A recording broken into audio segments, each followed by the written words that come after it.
Këtu jemi në vilën numër 1. Kjo vilë ka 165 m2 interior dhe 290 m sipërfaqe ndërtimi. Komplet e gjelbëruar, në verandën e saj ndodhet pishina private, e cila të jep konceptin e një infinity pool, vazhdon sipërfaqja e ujit në pishinë me sipërfaqen e detit.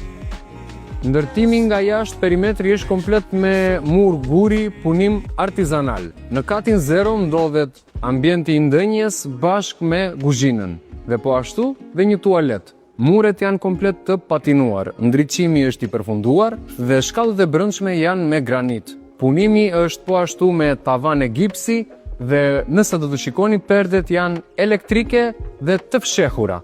Në katin e dytë të vilës, planimetria është ndërtuar në mënyrë të tillë. Ju keni këtu 2 dhoma gjumi, nga të cilat kjo është dhoma e mysafirëve.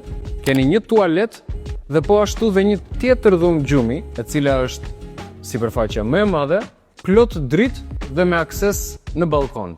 Për ata që mendojnë se këtu mund të vijë ndonjë mik i paftuar, gjithë hapësira rreth rrotull vilave do të jetë me kamera sigurie dhe sistem alarmi. Kati i fundit dhe qershia mbitor të kësaj vile është pikërisht kjo dhomë gjumi këtu, me tualetin brenda dhe akses në një balkon me sipërfaqe shumë të bollshme.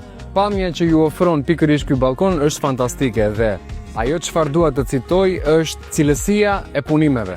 Duke filluar që nga sistemi kapot që është përdorur në këtë vilë, panelet diellore, të cilat ju mundësojnë konsum më të ulët dhe më eficient të energjisë. Sistemi i linjave të kondicionimit i përfunduar dhe i dedikuar për sistem multisplit, pra me një njësi qendrore ju do të ngrohni ose ftohni të gjitha dhomat dhe nga kjo pamje, nga ky balkon, ju mund të shijoni verandën, pishinën dhe të shikoni fëmijët tuaj teksa luajnë dhe argëtohen.